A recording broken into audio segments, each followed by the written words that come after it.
You're good. Okay, perfect. Okay. Hello, good morning. My name is David Schuetz, also known as Darth Null. You can follow me on Twitter there if you like. Sometimes I say interesting things. And I like crypto puzzles. I like crypto puzzles a lot.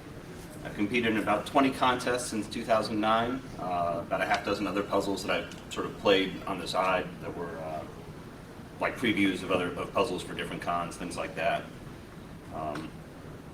Typically, I've liked what I'll call classic attacks, classic challenges, old-fashioned ciphers, puzzles that require brain teasers or intuitive leaps. A lot of these things you can solve with pen and paper. Not really big on advanced ciphers like AES, PKI. As it turns out, I'm often the first person to solve these things. And a lot of times I solve them pretty quickly. So what's my secret? This is a structured approach. This is a good way to attack a puzzle or just a problem in general. You start at the top, you kind of think of ideas that are related to it, you carefully examine those ideas, move forward. When you have problems, you back up, you go to the next idea. I might describe this as a disciplined approach. This is kind of how I attack problems. And it's not very efficient. So if I were a coder, and I'm actually a programmer by education, though not really by trade, you might try to express this in programmatic terms. Ideally, if you have an idea, you want to think about the idea, does it make sense? Is it something that really is a good idea or not? If it's not a good idea, but it leads you to think of something, well, let's look at that other something. If it is a good idea, then attack it. Go at it full bore, play with it, see if you can come up with any results, and if that then leads you to new ideas, obviously explore those. If the idea is no good at all, throw it away. That's an ideal algorithm. This is a bad way to do it. You have an idea, you go with it. You say, oh, I'm going to solve this, I'm going to play with it, I'm going to keep trying. That didn't work, I can keep trying again. Oh wait, that gave me something else, I'll play with that some more. You end up wasting a lot of time this way. For one thing, if it was a bad idea to begin with that inspired other bad ideas, then now you've doubled your pain. If I had to use a single word to describe this approach, it might be squirrel. So what a lot of this comes down to when you're doing a puzzle or when you're doing security testing, which is what I'm going to try and relate all this to, is a lot of it is about your enthusiasm outpacing common sense. It's great to have enthusiasm. It's great to come up with these ideas, but you got to test the ideas. You have to think about them, evaluate them, run with them carefully. In short, you need common sense. You also need not so common sense, and that's really what's coming with experience. So is this just about games? It's not just about games. To an extent, I think that solving some of these puzzles are like a gateway drug for other kinds of security testing. A lot of the skills that you apply in these kinds of things, the structured approach, identifying patterns in your target, recognizing the techniques that are being used, the algorithms that you need to solve a puzzle, and especially being able to make intuitive jumps that make sense. All those skills are very useful for application testing on devices or web apps or such. Penetration testing, reverse engineering, all those are good skills for all these other things. So what I hope today to do is to describe some things that I've done in the past, problems I've had, and how I can apply those to security testing. So I'll pick a skill or a pitfall that I've run through, try and illustrate it with some of the boneheaded mistakes I've made, and apply that, and then repeat. So, first lesson that we should all learn, keep it simple. Back on ThoughtCon 1 was 2010. I was actually on travel, so I'm sitting in a hotel room and I read my Twitter feed and I say, oh, there's a puzzle, excellent. So I'll start playing this, and after several steps I came to where I found a web page filled with several images, and other clues led me to believe that there was a text hidden in that image of this little screaming castle tea-like thing. Once you manage to extract the data, you have this long string of hex data. I honestly can't remember if it was binary data or if it was an ASCII string of all the actual hex. I think it was just an ASCII string of the hex. Anyway, what do you do with that? So my first thought was, well, lots of E's and F's in 1. So there's lots of running strings of 1s and 0s and 1s and 0s. And so maybe it's Morse code, but it didn't really look right. There wasn't enough consistency to try and turn it into dots and dashes. Maybe it's a picture. I kind of went down that path for a long time. I said, okay, well let's, I was actually working on Backtrack. I'd had a laptop with no hard drive because the work I was doing required me not to take data out of this particular customer. They're kind of weird that way. So I'm sitting in my hotel room, I'm booting off Backtrack, and I'm like, okay, what do I do now? Well, I'll just work in terminal. I like working in terminal. Kind of an old Unix dumb terminal geek. So I wrote a program that just took those things, spat them out as stars or spaces, depending on whether it's a 1 or a 0, where I would flip it. And then I'd kind of resize the window to change the resolution and squint at it and say, oh, it looks like an L there. No, that's not right. I spent a couple hours at night playing with this, said this is stupid, went to bed. And yes, it was stupid because that was entirely the wrong way to solve this problem. The right answer was just a simple XOR. The key that you used to extract the image from the steganography was the same key you needed to get data out of this, to get plain text out of this data. So you took the EF, the first byte was EF, exclusive word that with DE, you get a 1, ASCII 1. The next one you get an ASCII 1, you get a space. So what you end up with is just this long series of 1s and 0s and 1s. In this case, you see there's 1 1 in a space and an 0 1 in a space, and after a few more characters, a big space, and like 2 or 3 spaces, I think it was. Then again, so it's almost like you can see word breaks there. Turn those into dots and dashes, and you get mail-s, and it was a subject line and an email address and stuff, and that was how you won the puzzle. So the lesson we should learn here was not to waste time on the unlikely, because there are infinitely many ridiculously outlandish schemes out there. You can think of the craziest thing possible, and it might make perfect sense to you, like, oh, of course they did it this way. But most often it's not. But you do need to remember some of these crazy ideas for later, some of the less crazy. Like actually I did see for a CTF qualification a couple years ago where they did have a binary image that you had to resize and get data out of. And they actually made that crazier because you could resize it to one dimension and get one image, resize it to another dimension and get a different text. So sometimes these are handy. Lesson 2 was don't overestimate your targets. Carolina Con 2011, I didn't actually go to this con, but Gmark was kind enough to let me play the puzzle beforehand. It gave you 256 uppercase letters, and you can see the puzzle there had a kind of a Civil War theme. So I knew from a puzzle that I had solved, not a puzzle, there had been a scrap of ciphertext that was discovered in a museum in Richmond a few months beforehand, and Gmark had sent it to me and said, hey, you should have fun with this. So I managed to break that. So from my research in breaking that, I knew that Vigenère cipher was a very likely candidate for Civil War cipher. So that's probably what Gmark did here. The Confederacy used primarily 3 different keys for all their crypto, which is crazy. And so I tried the first key, which was the one that was on the historical document I'd seen before, Manchester Bluff. Hey, look, it decodes, but it only decodes the first 86 characters. The rest was still encrypted. I tried all kinds of other things. I tried other keys, I tried transposition ciphers, I tried brute force type attacks, nothing. And another question that I had was this the sort of thing where I take the first ciphertext applied to the entire, or the first key and apply it to the entire text, and I get some plain text and then some other stuff? Do I take the other stuff as it was decoded, quote unquote, and then use that? Or do I take the other stuff before it was decoded and use that? So all kinds of questions. How far down did Gmark take this? How difficult did he make it? So again, this was a few weeks before the con. I was just kind of playing with it in my spare time, and I wasn't making any progress, and so he sent me a note, and I kind of tried to prod me along. So I started looking at the other 2 historical keys with the original ciphertext. So I've got the decoded block, then I took the next block after that, and I tried applying complete victory to it, and it didn't work. So I kind of dragged the key back and forth. I moved the C to the end, I moved the CO to the end, and eventually when I got to the string Tory complete vic, it decrypted the next 96 characters. Again, not the whole thing. Well, okay, now I've obviously got 3 things, so I'll take the last key, come retribution, did the same thing, found the right offset, that decrypted. Turns out I was being much too complicated. Much simpler answer, just use each key on the whole ciphertext in turn. Throw the first key at the ciphertext, you get the first block. Throw the second key at the entire ciphertext, and you get the next block. The reason it was rotated the way I was doing it was because I was kind of offset because of the way the different blocks of strings came out. Again, I was giving too much credit to the way the cipher had been produced. I was expecting it to be more complicated. It was just simpler than I expected. Real world example, we were looking at a mobile application, and this application would authenticate to a remote server using the phone number and a particular hardware-based ID. And serial number or UDID was something like that. I'm not going to go into too much detail because obviously this was for a customer.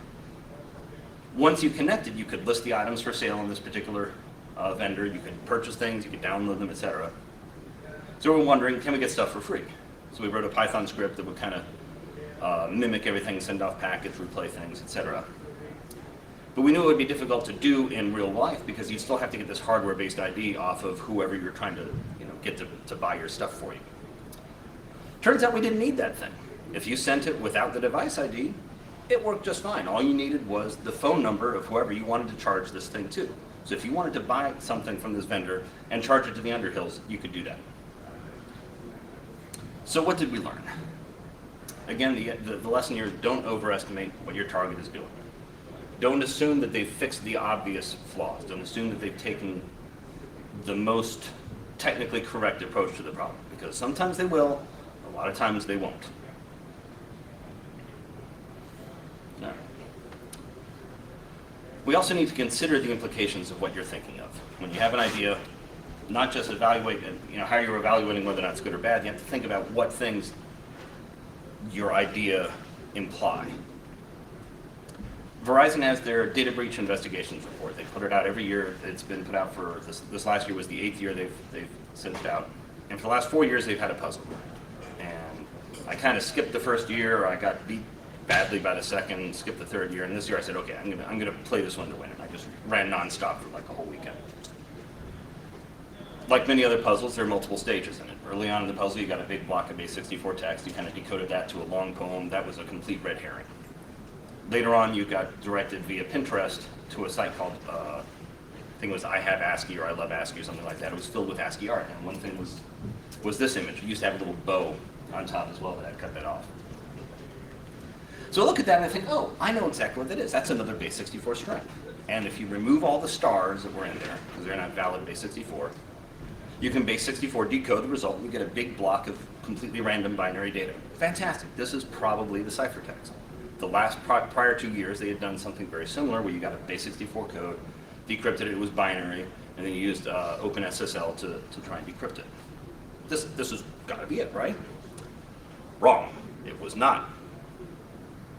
Because if you look back at this, you probably can't see very well, there's something about that I didn't notice when I made the assumption that it was base 64. And sometime later, I created a tool that, had I had this at the time, would have made it blindingly obvious. There were no uppercase letters in this code. Base 64 is uppercase, lowercase, numbers, and 2 other characters. I think it's a slash and a plus. I can't remember exactly. The chances of a random binary ciphertext encoding in base 64 with no uppercase letters has got to be 0. It's not 0, it's real damn close to 0. If I had seen this, I would have said, this is not it, and I wouldn't have wasted any time with it. As it was, I assumed it was the binary ciphertext, threw keys at it, etc. So I probably lost a little bit of time. But I don't think I ever found the right key while I had the wrong ciphertext, so it doesn't really matter too much. What this turned out to be was a grill cipher. 98% of what was in there was absolute noise. The only thing that mattered in that entire block of text was the 8s. Again, it was the 8th year they made the puzzle. If you were to print that out, cut a hole where every 8 is, take the first base 64 text from early in the puzzle and lay the sheet with the holes on top of it, you could read characters, 32 characters through those holes. That was the final ciphertext. Kind of a neat trick. So again, my lesson here is that you need, when you have an idea, to think of the implications. Think of what I thought of. What is my idea? What does it imply? What kinds of things are required by it? This is base 64. Okay, well, base 64 requires uppercase, lowercase, and numbers. It doesn't require them, but it should usually have that. And if I'm assuming that this is binary ciphertext, it's going to have all 3. Does this have all 3? No. Okay, I need to move on. For things like this, it's very helpful to have tools that can help you to analyze what you're looking at, to help to verify the assumptions or refute what you're thinking. Another good one, try all the things.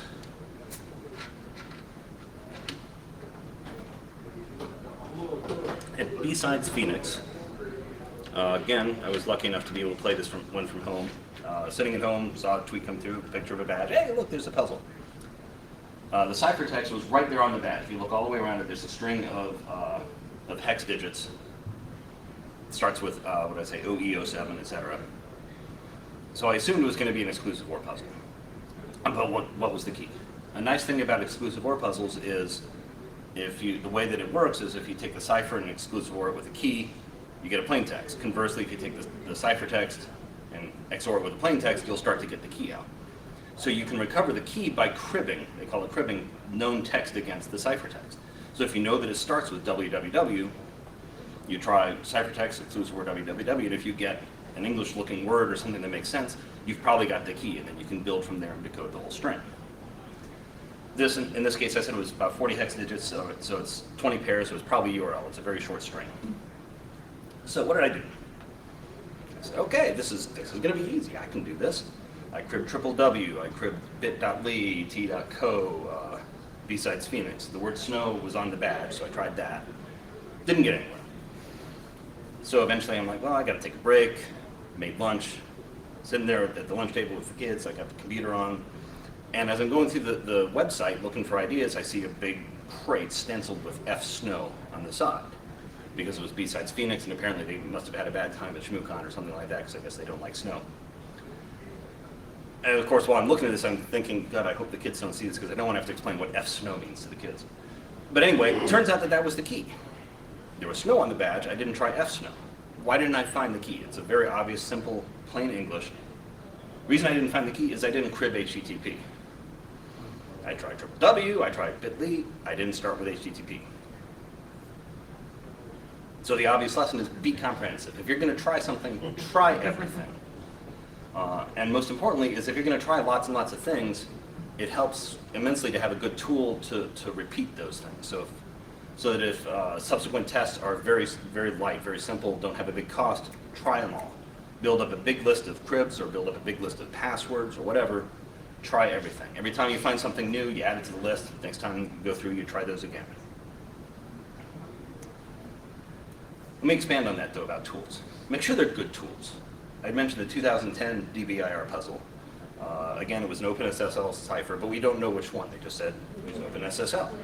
There's like 20 ciphers in OpenSSL, so which one is it going to be? So you write a script that takes your ciphertext, picks a cipher, and throws the key you want to test against it. I'm pretty sure when I did that one, I was having some problems making the script work just right. So when I was doing the 2012 cipher, I made sure to have a known good test case, so that when the script hit that, it worked, it spat out, yes, this is a good test. So I knew my tool worked properly. If you think your tool's working and it's not, you're going to have problems. Related to that is a quick lesson for hashing. Remember that letter case matters. If you're going to hash hex string, uppercase hex string or lowercase hex string, they'll be different. Everybody knows this, or everybody that's worked with hashes should know this. I should know this. That still trips me up, and I will explain it to you later. Circling back.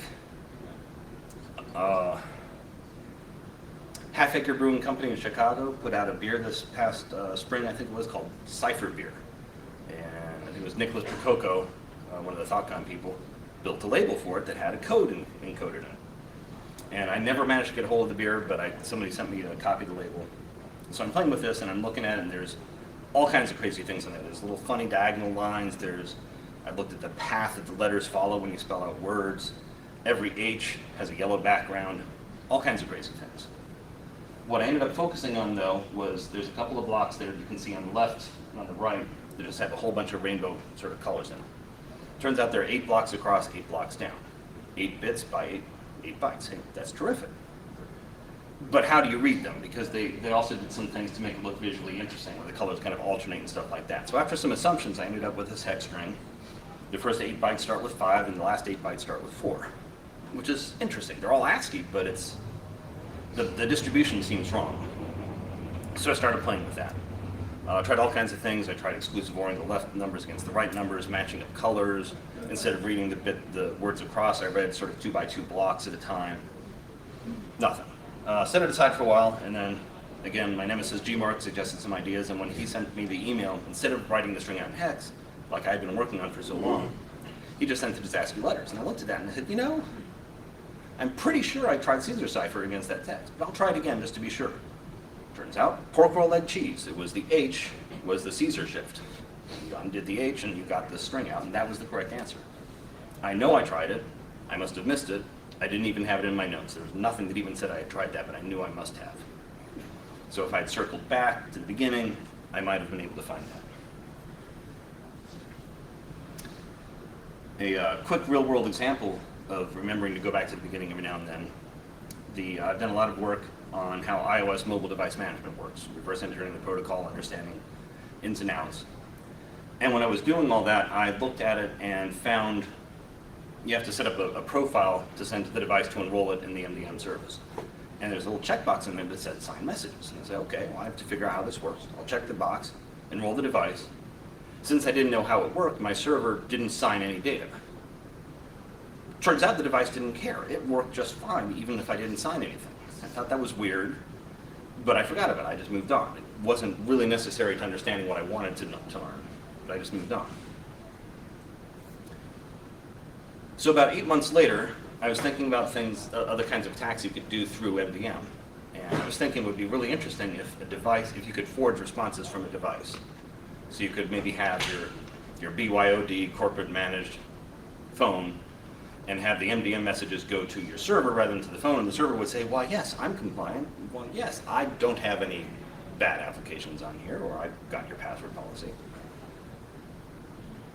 And of course, by thinking of that, I tried to think of how you could prevent something like that from happening, and I thought, well, it would be really cool if the device could sign the messages back to oh, wait a minute.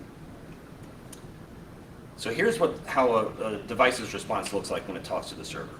It sends through an HTTP put over SSL, just sends a block of XML. It's called a property list file, a plist file.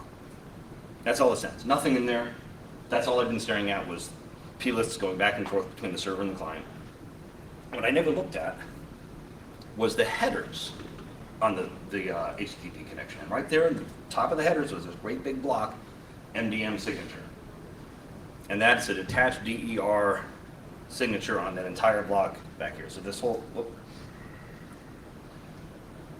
whole string here signed by a key that's provided to the client when the client enrolls with MDM. So the server says, here's a private key, use it when you talk to me. And so if you check that block to sign messages, everything the client says back to the server would be signed. There's a good word to describe this, and that's derp. So the lesson here is to go back to the beginning every now and then. It's very easy to get lost in the weeds, to go way down that great big crazy attack tree that I showed earlier, and completely lose track of where you are. You need to kind of document the path, document what you're doing, document ideas that you've had back and forth. Every now and then, stop, regroup, look at what you've done, go back to the beginning. If you don't do that periodically, you're going to miss things. And what can you miss? Even with all this, it's very easy to miss the obvious. Back to the B-sides Phoenix, I'd mentioned that F-Snow was the key. Turns out, it was right on the badge to begin with. Right there at 12 o'clock, I'd seen the word snow, but the hex string didn't have 40 characters. The hex string had 41 characters, and I wasn't sure whether you dropped off the first character or the last character. So I worked by cutting off the last character, which was the F, which was actually the first letter of the key. So right there on the badge, that was the answer.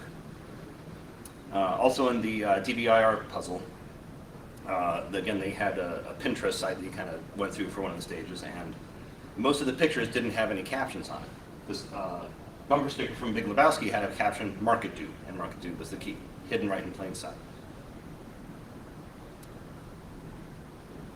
Real world example of not missing the obvious. I was working on a pen test, internal pen test on a large network, and we spent days scanning this network with Nmap. All kinds of things that slowed us down. Once we were all done scanning, we kind of looked at what we had, and we parceled out what we're going to do. A couple of folks went off with core impact, a couple of folks went off with Metasploit. And I noticed a machine that had OpenX window ports. And I said, okay, well, let's attach a keylogger. Not 5 minutes after I attached a keylogger, I watched an admin log into a router and change his password. And the irony of it was that it was actually a pretty strong password. It wouldn't have been something we could have cracked easily. That ID and password also gave us shell on a TACAX server where the credentials for all the TACAX users were in there. About half of them were crypt encoded. Short run with Jonathan the Ripper, and we had a dozen admin accounts. All because I just said, oh, let's try X Windows, what the hell? So sometimes X, in this case X window, really does mark the spot. Sometimes they're just really simple things, don't miss them. Don't avoid the simple and the easy just because they're not glamorous or because they're not what you expect. Give them a try.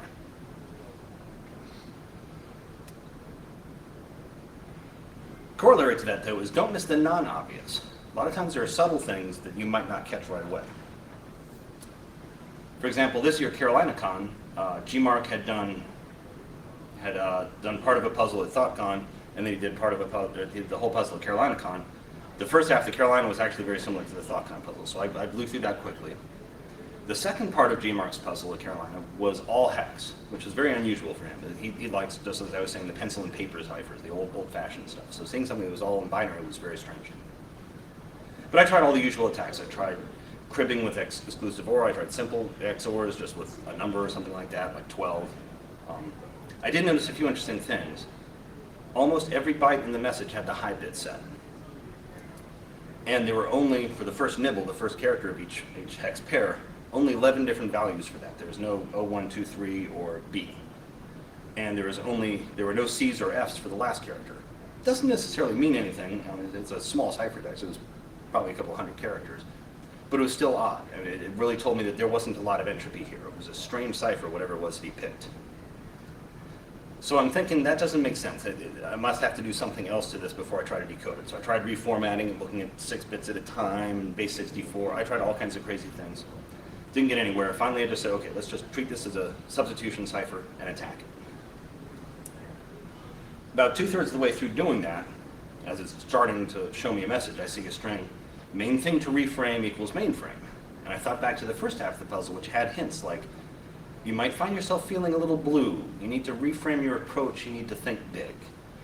When I showed that hint to my wife, she's like, oh, I know exactly what that is. I'm like, I missed that. Feeling blue, thinking big. Big blue means IBM. IBM means the puzzle is freaking EBCDIC. So if we go back to that frequency chart, and this is why I made this frequency chart, the blue areas on that chart show where typical ASCII letters are, ASCII characters. From, what is it, 2X to 3F is punctuation with the numbers carved out 30 to 39. Uppercase letters are 4 and 5s, lowercase letters are 6 and 7s. This cipher, like I said, had all high bits just about, and there you go, everything from 8 down. The first block there, the 8s, 9s, and A's are lowercase letters. The next block is uppercase letters, the little strip across the bottom are numbers, and that small block over off on the side is punctuation. If I had remembered enough about EBCDIC from my days on mainframes at school, and if I had had this frequency chart, I would have looked at that and said, oh, there's the answer, and boom, it would have been done. Very subtle, very non-obvious, but the right tool would have shown it to me.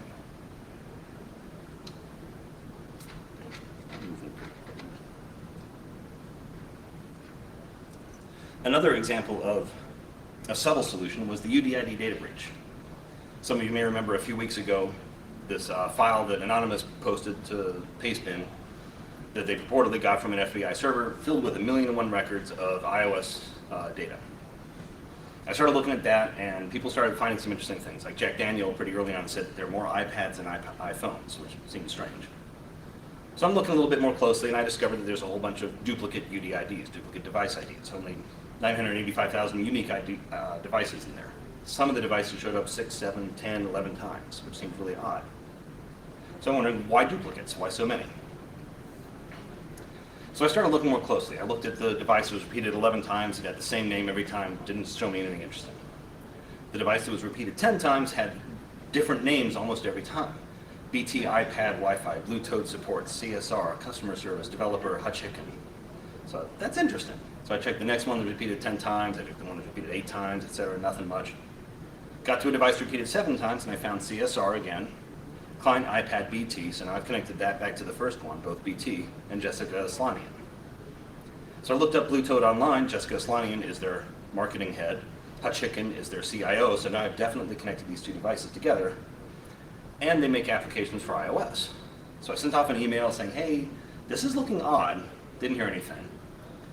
Spent the rest of that night looking deeper into the file. I ended up finding another 15 to 17 devices. So by the end of that night, I had maybe as many as 19 devices that I positively connected back to that company.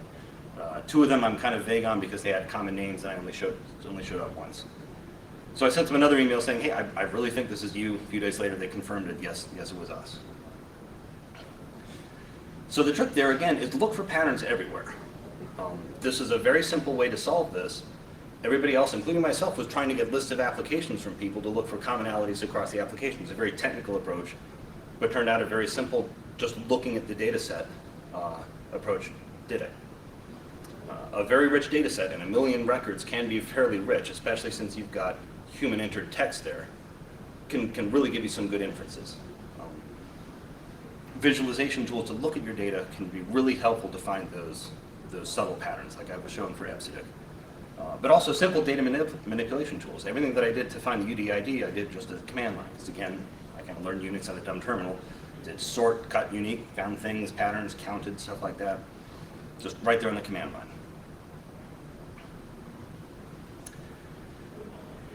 Returning to the spec. This is kind of an interesting one. The mistake I make doesn't illustrate the point, but the point is still very valid, so I definitely want to make it. ThoughtCon this year, they had an interesting puzzle. They had a text adventure. It's basically like a Zork. You would download it, throw it into an interpreter on your PC, even on your iPhone. You could run the Zork interpreter. And you run through this adventure game. You have to do all kinds of things and wander around sort of a fake ThoughtCon in the middle of the game. One of the things you do is you find Gmark in his little crypto corner, and he gives you a puzzle, which is the same puzzle that you'd find in real life if you visited Gmark in his crypto corner. 2 or 3 other tasks you had to accomplish. When you accomplish all of them, it would give you a URL. If you then go to fetch that URL in real life, it caused an Atari that they had in the hardware hacking village to display that code on the screen. Now, I wasn't at the con, and then nobody got this far during the con, so Sakebon actually sent me a picture of that, and it's not a good picture. It's a little fuzzy. The fuzziness wasn't the only problem with this, however. It's not a normal QR code. It's a mini QR code. It's about a quarter the size. He's only got one of those little targeting areas. And I couldn't find anything to read this on the phone. I tried about a dozen apps. None of them would read it. It's used a lot of times on, for example, electronic components because it's so tiny. So if I can't read it, what am I going to do? Well, let's find the spec. Downloaded the specification for QR codes, tried to figure out exactly how it all worked. Identified there's a string of bits there around what would normally be the targeting area. That string is the format code. It's very important to read this format code in the right order. If you start at the top and go down and across, you're reading it backwards, which gives you the wrong data format, the wrong bit mask, the wrong encoding, wrong everything. You can't decode it. Which gives us a special bonus lesson. Listen to your doubts. I had the wrong format string. I knew I had the wrong format string. I didn't care. I kept trying. The format string that I thought I was reading indicated, this doesn't really mean too much right now, but an M1 type code versus an M3 type code. M1 type code is very bizarre. They basically take your data, split it into base 45 numbers, glom them together in an 11-bit field, and shove it in it. It's bizarre. And it didn't make a whole lot of sense to me, because from what I was reading, M1 was typically used for even smaller looking QR codes. But I kept playing with it because other parts of what I saw, the mask setting, seemed reasonable. With QR codes, they actually specify sort of a bit mask that lay on top of the data, and then they exclusive OR those together to get the final code. The point being that you can try 4 different masks for mini QR codes, I think like 8 or 10 for a regular QR code. The encoder will try all these different masks until it gets a resultant code that's kind of evenly balanced in black and white. That way you don't have a code that's all white or that's all black. So the mask seemed reasonable, but the code encoding didn't. So then I said, well, maybe I apply the mask to the format string also, which then changes some of the bits in the format string. So it didn't feel right. It felt like I was kind of going into some recursion, but I tried it anyway. And it turned the code back to an M3 code, which made more sense, but it still screwed up the data mask. So it still wasn't working. But I kept trying. I had all these doubts, but I kept trying anyway. Nothing. Then on my way into work next morning, I said, you know, I'm doing that backwards, aren't I? Turns out it was. When you use the right approach, you get the right kind of code and the right mask, and boom, now the little black and white dots turn into the right kind of bits you need. You start at the bottom corner, read right to left up. So in the bottom corner there, you might be able to see, looks like 0, 1, but you read right to left. So 1, 0 tells me it's a byte code. Next 4 bits tell me it's a 9-byte long code. Then you go 01, 0, 01, 10, 1000. Going up, you get the H, then the A. When you get to the top, you read a three rows up, and then you pop over and start reading down again. Then you get to the bottom, you start reading up again until you get to the blue. When you're all done, you get this hacks.by/z8, which when you go to that website, you then see a little message saying send this email to people, etc., and that's how you win the contest.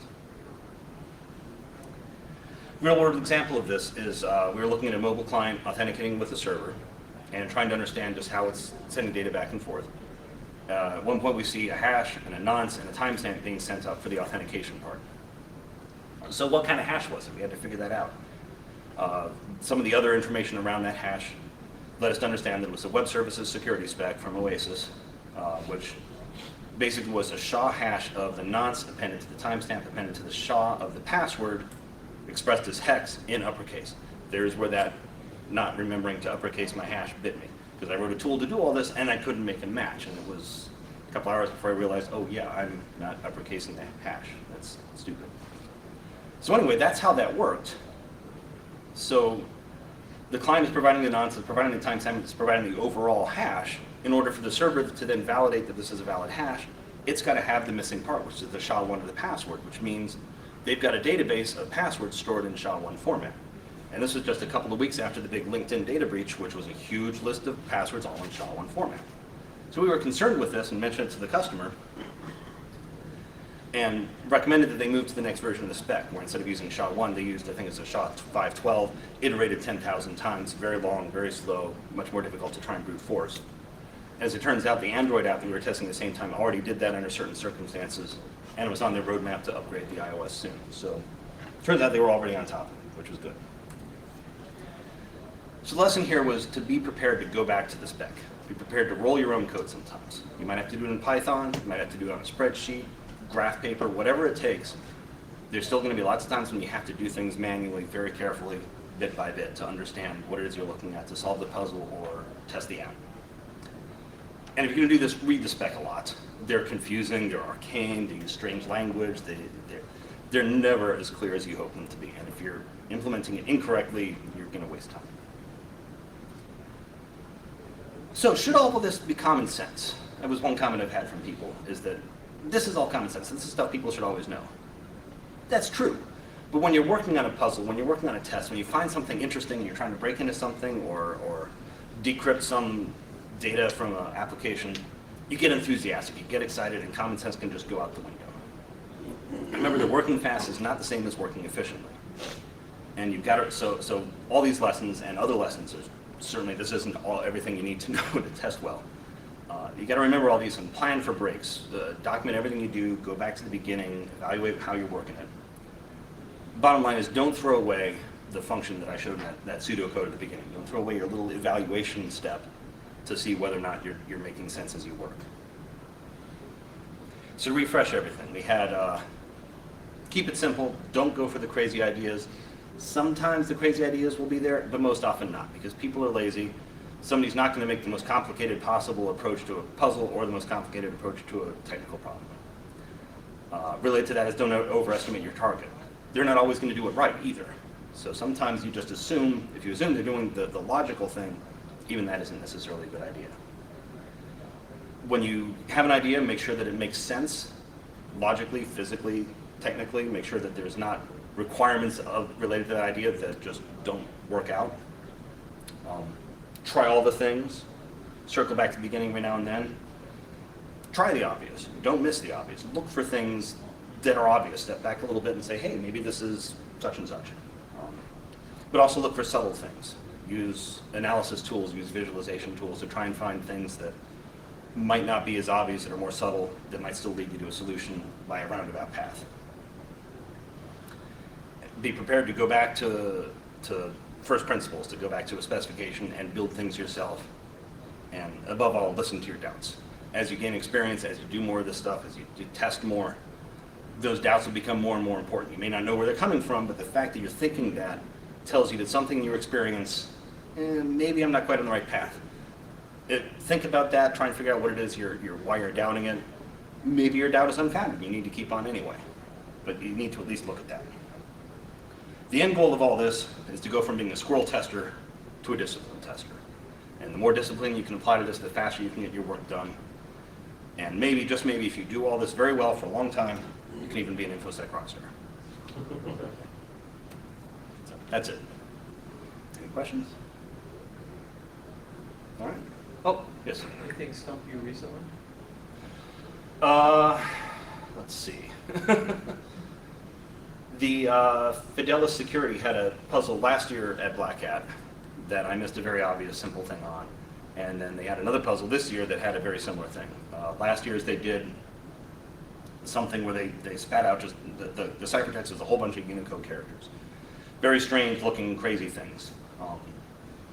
And what you had to do with that was to just look at certain nibbles and glom them together and get stuff. So this one was very similar. It was a much larger string of all Unicode. And I kind of looked at that. They published it a few weeks before the con. I played with it for a while and didn't get anywhere. They threw out some hints. One hint led you to UTF-16. I said, oh, this is UTF-16. Last year's was UTF-8. Okay, so I need to play with that. I need to do some stuff. I worked with it for a while, off and on, couldn't get anything. I saw more hints. I couldn't even figure out how to make those hints apply to what I was seeing. I was stuck. On the plane to Vegas to go to DEF CON on that Thursday, so it was the second day of Black Hat, I spent the entire flight on the plane playing with this, just not making any progress. And then literally about 20 minutes before we began our descent, it hit me that, well, maybe I need to convert from UTF-16 to UTF-8. But I didn't have any internet, so I had to figure out how the hell to even do that. Fortunately, Python libraries are pretty well documented internally, so I can go to the libraries on the machine. Okay, I need to do this. Tried running that, and it gave me an error. Turns out it wasn't in UTF-16, it was in UTF-8. I had to make it UTF-16. So I had made an assumption early on that was completely wrong. When I made it UTF-16, I then saw the bytes that were in the second hint that they had thrown out 2 weeks ago, and everything fell into place after that. And then I had to shut the laptop down because we were landing. I still wouldn't have been able to make much more progress anyway, because it turns out the key was a strange key based on the Fibonacci sequence. Literally, as we're pulling up to the gate and I'm turning on my phone and I'm opening the laptop to scribble down all the numbers so I have it on a piece of paper just in case I, stuck in baggage claim or something like that. They sent out a tweet showing a little golden spiral, and immediately I said, oh, Fibonacci, that's the key. So even if I had known all this stuff 2 weeks ago, I still would have been completely stumped until I got that tweet. But yeah, that was something that stumped me just recently. I was able to win that, though. I was very happy because I felt really bad about missing it the year before. So I get stumped on everything. There's every single puzzle. I've always got some step where I'm making a mistake, where I'm doing something crazy. And I'm trying very hard to make sure I'm not doing that in testing. That's kind of why I did this, and that's why I also try to write up everything that I do. I'm way behind. There's probably 6 or 7 puzzles that I've done that I haven't written up yet on my website, but I try to put them up there so people can learn from my mistakes and also understand how these puzzles and ciphers and stuff work. So it seems like a lot of solving these things is taking lots of information from different places and thinking about like, oh, that hint is this, and it's the 8th year or something like that. Other than your blog where you describe sort of how you solve puzzles and you can get a feel for, okay, these are the kind of tricks that people will have in these, do you have any other resources that you recommend people who are getting into these types of things to look at? Like, resources to recommend for people to look at for solving these puzzles. Couple things you were saying there. Yes, a lot of times, a lot of these things are dependent upon various and sundry hints that are scattered, and a tough job is to gather them all together. Another problem you have at a lot of cons is there'll be multiple contests running at once. So you might get something in your bag that has a string of ciphertext on it. There might be something on the outside of your badge. There might be something on the inside of your badge. And sometimes they're all related to the same puzzle. Sometimes they're all different puzzles. So you've got to even understand, separate all those before you can get down into it. Sometimes they're even on the poster board advertisements at the... They're on the poster board advertisements at the con, which one year ShmooCon stopped me because I didn't even see those. And then at one time we're all standing outside Reg and Gmark is saying something or other to somebody else. And I'm like, Yeah, no one knows. There's code. Okay, we need to leave and then we'll come back when nobody's not looking. Resources for learning how to do these better. There's not a lot for these kind of crypto contests. There's a few. The 2010-2011 DBIR puzzles were, I think they were both won by the same person, and they had good write-ups there. Maybe he won one and came in second the next year. So those have some pretty good write-ups. There's a few others here and there, not as many as I wish there were, because obviously I think these are important skills to have, and I think you can apply them in lots of places. Also, they're fun. Also, just even that kind of critical thinking, that kind of cryptanalysis and stuff, I think it's a skill that's interesting and it's fun. I wish more people would. I don't necessarily wish more people would do it, but I would love to see more people play them, because I think the number of people that even play these at contests are vanishingly few. there are a lot of good resources that I do use while I'm solving them. One site, I think it's, I can never remember if it's Rumkin or Runkin, rumkin.com I think is it, and they've got online applets for every cipher you can imagine. Visionaire, Keyed Visionaire, Caesar, Playfair, all kinds of ciphers. And that's been very useful. I do an awful lot, obviously, the command line, base 64 encoding, binary changes. I've got all kinds of scripts that I write. And unfortunately, I'm not organized enough to write a good script and make it general purpose. I tend to say, oh, this looks like an exclusive OR cipher. Let's see, when did I last use that? I'll copy the script from that last puzzle over here, and I'll start modifying that script, which is a really stupid way to do it, but that's how I seem to do it, because I never take the time in between. So building up your own tool chest is useful. There's another site that I think if you Google for binary translator, it gives you like 6 different text fields, and you put something in one of them, and it will translate among them. So you can go from ASCII to hex to binary to base 64 to something else. I can't remember what the 5th one was. So little things like that I use all the time. Anything else? What's your website? darthnull.org.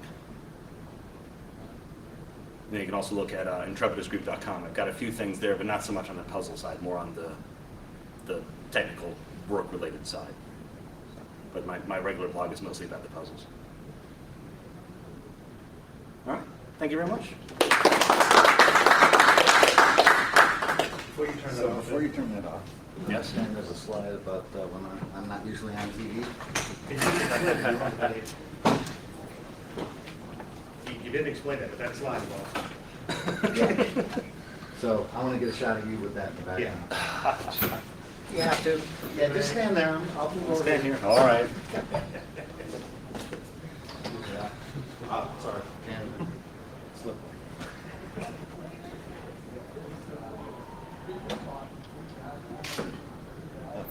So I'll look like I'm talking. Should look animated. Yeah, look Should like I you're just do talking. stuff? Should I pose? You can do whatever Should you I want. flip you all the bird? Well, that would be normal. It's not so- Thursday, so I don't know. No, it is not Thursday. Good? It's not Thursday. One more. Keep going, please. All right. Oh, God, now you bring up the other camera? Yeah, of course. See, yeah.